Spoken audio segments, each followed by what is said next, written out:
देखिए, सबसे बड़ी बात है, इतनी शर्मसार करने वाली बात है कि मतलब ऑन चैनल ऑन कैमरा आप इतनी बड़ी बड़ी बातें बोल रहे हो।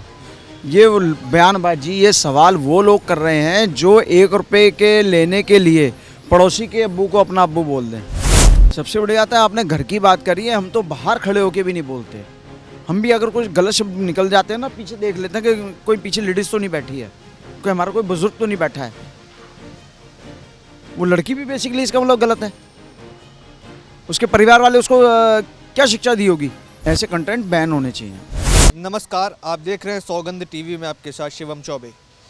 इंडियाज़ गॉट लेटेंट में हुए मामले ने अब इंटरनेट पर तूल पकड़ लिया है। जी हाँ, इंडियाज़ गॉट लेटेंट के मालिक ओनर समय रैना ने सारी वीडियोस यूट्यूब प्लेटफॉर्म से डिलीट कर दी है, जिसके बाद काफ़ी लोगों का उन्हें समर्थन देखने को मिल रहा है। वहीं काफ़ी लोग उनके अपोजिट में भी खड़े हैं, उसका विरोध कर रहे हैं। जो कुछ भी शो में हुआ, जो कुछ भी रणवीर इलाहाबादिया ने बोला, जो भी चीज़ें उस शो में लगातार चलती आई हैं, उस पर एक जांच बैठ रही है। समय ने कहा कि मैं सारी वीडियोस डिलीट कर रहा हूं और मैं सारे एजेंसीज़ को सपोर्ट करूंगा, कोऑपरेट करूंगा उनकी जांच में। पर जनता क्या सोचती है जो ये सारी चीज़ें हुई हैं इंडियाज़ गॉट लेटेंट के अंदर, जो भी रणवीर इलाहाबादिया ने बोला, जो भी समय रैना का शो में जिस तरीके का शो रहता है, जो भी एडल्ट कॉमेडी के हैं, डार्क कॉमेडी के हैं, वो सारी चीज़ें होती हैं, किस तरीके से देखती है जनता इस चीज़ को? देखिए, सबसे बड़ी बात है, इतनी शर्मसार करने वाली बात है कि मतलब ऑन चैनल ऑन कैमरा आप इतनी बड़ी बड़ी बातें बोल रहे हो। ये वो बयानबाजी, ये सवाल वो लोग कर रहे हैं जो 1 रुपए के लेने के लिए पड़ोसी के अब्बू को अपना अब्बू बोल दें। क्या लगता है अब इस समय जब इतने लोग उनके समर्थन में भी आ रहे हैं, कई लोग कह रहे हैं कि वो इतनी बड़ी बात भी नहीं थी जितनी बड़ी उसे बनाई गई। क्या लगता है सच में छोटी बात थी, उसको हवा ज़्यादा बना दिया गया, या फिर कुछ वाकई में ऐसी चीज़ें हैं जिसको अब इंटरनेट पर डालने से रोक लगानी चाहिए? जो उसके समर्थन में, वो समर्थन में नहीं, वो बेसिकली भांड है। मेरे को ये शब्द इस्तेमाल नहीं करने चाहिए। बेसिकली वो भांड है। मतलब किसी के माँ बाप को ये लिए आप कह रहे हो कि मतलब आप अपने माँ बाप को ये करते हुए देखोगे, और वो कह पूछ रही है कि मतलब कह रही है लड़की, जो भी उसका नाम है, अपूर्वा मखीजा, ठीक है, कि मैं पैदा होते मैं तो अपनी तुमने क्या अपनी माँ का क्या शब्द है, क्या सेंस है? मेरे को ये शब्द बोलते हुए भी शर्म आ रही है। क्या लगता है डार्क कॉमेडी के नाम पर जो आजकल गाली गलौज का जो दौर बढ़ता जा रहा है, कहीं ना कहीं न सिर्फ समय रहना बल्कि अन्य भी ऐसे ऐसे क्रिएटर्स हैं जो अपने वीडियोस में गाली गलौज का इस्तेमाल करते हैं, अभद्र टिप्पणियां करते हैं, बॉडी शेमिंग करते हैं, तो उन पर क्या भारत सरकार को रोक लगानी चाहिए, यूट्यूब एज अ प्लेटफॉर्म को रोक लगानी चाहिए कि ऐसी चीज़ें उसके प्लेटफॉर्म पर ना डाली जाएँ? सबसे बड़ी बात है, सेंसर बोर्ड क्या केवल टीवी जगत के लिए है, फिल्म जगत के लिए है? यूट्यूब के लिए कोई सेंसर बोर्ड नहीं बनेगा। अब इस पे भारत सरकार को भी ऑब्जेक्शन उठाना चाहिए, कोई कानून बनाना चाहिए। अगर नहीं है, यूट्यूब कोई एक्शन लेता है तो यूट्यूब पे एक्शन होना चाहिए। पर एक चीज़ और ये देखी जाती है, क्योंकि ये दोनों जो समय रैना है, रणवीर इलाहाबादिया हैं, ये बड़े नाम हैं। अभी समय रैना ने कुछ दिन पहले अमिताभ बच्चन के साथ केबीसी किया, उसके पहले आप देखेंगे नरेंद्र मोदी ने रणवीर इलाहाबादिया को अवार्ड दिया बेस्ट क्रिएटर का। तो क्या लगता है जब इतने बड़े बड़े नाम जिनकी इतनी बड़ी फ़ैन फॉलोइंग है, तो उसमें से बहुत से बड़े लोग होंगे जो उसका सपोर्ट भी कर रहे होंगे, तो क्या लगता है ऐसे शो बंद हो पाएंगे आने वाले समय में, या दर्शक के समर्थन से फिर वापस आ जाएंगे? देखिए, इसमें मोदी जी ने उनको अवार्ड दिया या अमिताभ बच्चन के साथ उन्होंने केबीसी खेला, उससे हमें मतलब नहीं है। क्योंकि मोदी जी के समय जब उन्होंने अवार्ड दिया तब उन्होंने ऐसी डार्क कॉमेडी नहीं करी थी, तो इसमें मोदी जी की तो बात ही नहीं आती, अमिताभ बच्चन की तो बात ही नहीं आती, या किसी भी विपक्षी दल की बात नहीं आती। हम किसी पार्टी का सपोर्ट नहीं कर रहे हैं इसके लिए हम, लेकिन डार्क कॉमेडी का विरोध कर रहे हैं। अच्छा, अपूर्वा की भी बात की जाती है। समय रैना को जितना ट्रोल किया जा रहा है, जितना ट्रोल किया जाता है रणवीर इलाहाबादिया को, कहीं ना कहीं अपूर्वा के लिए वैसी टिप्पणी नहीं दिखी जा रही है, वैसी बैकलैश नहीं दिखा जा रहा। हाँ, लोग उन्हें गलत ठहरा रहे हैं, पर जितनी जांच रणवीर इलाहाबादिया या समय रैना पे की जा रही है, उतनी अन्य लोगों पे नहीं की जा रही।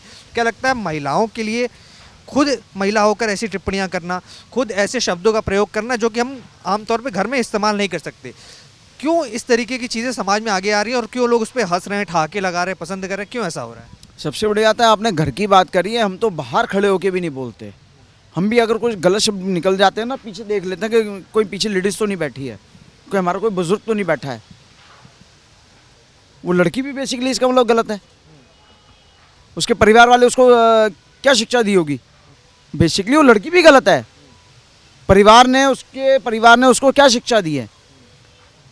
अगर उसका वही वीडियो अगर उसके परिवार का कोई व्यक्ति देख रहा होगा तो क्या सोच रहा होगा? सेंसरशिप की मांग करते हैं, ऐसे कंटेंट को बैक न करने की मांग करते हैं, क्या मांग कर रहे हैं आप लोग? ऐसे कंटेंट बैन होने चाहिए, बैन होने चाहिए। और सेंसरशिप क्या केवल आप फिल्म जगत के लिए, मैं दोबारा बोल रहा हूँ, ये क्या फिल्म जगत के लिए है? क्या कहते हैं कि इनके ऊपर कार्रवाई होनी चाहिए या माफ़ कर देना चाहिए? पहली गलती काहे बात की, माफी काहे बात की, कार्रवाई होनी चाहिए। कार्यवाही होनी चाहिए। एक बात बताइए, बड़ी बहुत बड़ी और बहुत छोटी बात है। हर माँ बाप को पता होता है मेरे बेटे की शादी हुई है, मेरी बेटे की शादी हुई है, आज क्या होगा कल क्या होगा, लेकिन ये थोड़ी रोड पे आ जाओगे आप। हर माँ बाप को पता होता अंदर कमरे में क्या हो रहा है। बहुत बात बोलनी नहीं चाहिए मेरे को, हर माँ बाप को पता होता है, लेकिन वो ये थोड़ी कि कमरे से बाहर आ जाएंगे। शर्म नाम की कोई चीज़ है। तो क्या लगता है फिर आगे चलकर क्या कार्रवाई मांग कर रहे हैं? क्योंकि फैन फॉलोइंग ज़्यादा है, लोग सपोर्ट भी करें, बड़े बड़े सेलिब्रिटीज़ सपोर्ट में आ रहे हैं। चाहे बात करें हम, राखी सावंत भी देखा गया कि सपोर्ट में आ गई समय रैना के और कह रही हैं कि ऐसी कोई बड़ी बात नहीं थी। राखी सावंत तो खुद गंदी है।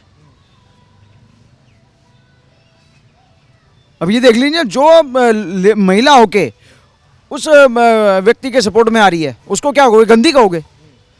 कॉमेडियन पहले भी हुआ करते थे, कॉमेडियन आज के भी हैं, लेकिन कॉमेडी में कभी अश्लीलता नहीं होती है। तो क्या फ़र्क है आज के जो आप बता रहे हैं अलग कॉमेडियन से और समय रैना और रणवीर जैसे कॉमेडियंस में क्या फ़र्क है, क्या देखते हैं आप? ये गंदे हैं, ये कॉमेडियन नहीं है, ये अश्लील है, ये वल्गर है। कॉमेडियन कभी ऐसी हरकतें नहीं करता है। महमूद का नाम आपने सुना होगा, जॉनी लीवर का नाम सुना होगा, असरानी का नाम सुना होगा, बड़े पुराने हैं, आज भी नए हैं।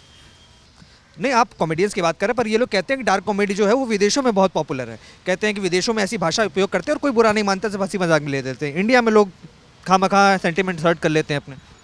अब मैं इसी बात का थोड़ा जवाब दे दूंगा। विदेशों में तो पता नहीं क्या क्या होता है, विदेशों को सारा आप अपने देश में लागू करोगे? बताइए, सारी चीज़ें विदेशों की आप यहाँ पे लागू करोगे, उसे हम कहते हैं पाश्चात्य संस्कृति, यहाँ पे लागू करोगे, तो फिर आप अपनी बहनों के साथ क्यों नहीं कर लेते? बताइए, अपनी बहनों के साथ क्यों नहीं कर लेते? आप अपने परिवार में ही करो ना। चैनल पे मतलब एक पब्लिकली आप लोगों को क्या करने की क्या ज़रूरत है? वहाँ तो बहन भाइयों का भी कुछ भी हो जाता है, तो अपनी बहनों के साथ भी कर लो फिर आप। मतलब कार्रवाई की मांग कर रहे हैं। हाँ, कार्रवाई होनी चाहिए। तो जिस तरीके से देख रहे हैं, जनता इस पूरे प्रकरण में अपने विचार रख रही है। कहीं ना कहीं बताया जा रहा है कि जो भी डार्क कॉमेडी के नाम पर, एडल्ट कॉमेडी के नाम पर जो भी भाषा का उपयोग किया जा रहा है, खास करके social media platform, OTT platforms पे, कहीं ना कहीं उस पर भी सेंसरशिप लगाने की ज़रूरत है। और जो कुछ भी इंडियाज़ गॉट लेटेंट में देखने को मिला, उस पर कार्रवाई की मांग की जा रही है। कहा जा रहा है कि जो भी लोग इस चीज़ में इन्वॉल्व थे, जिन्होंने इस तरीके के शब्दों का प्रयोग किया, चाहे वो अपूर्वा हो, चाहे वो रणवीर इलाहाबादिया हो, चाहे वो होस्ट शो के समय रहना, सब पर कार्रवाई करनी चाहिए और सुनिश्चित करना चाहिए कि आगे आने वाले समय में युवा पीढ़ी के लिए, बुजुर्गों के लिए, महिलाओं के लिए कुछ ऐसे शब्दों का प्रयोग किसी भी प्लेटफॉर्म पे न किया जाए। अब आप क्या विचार रखते हैं, कमेंट्स में लिख डालिए और तमाम ऐसी खबरों के लिए बने रहें। देखते रहें सौगंध टीवी। धन्यवाद। आप देख रहे हैं सौगंध टीवी, सौगंध वतन की।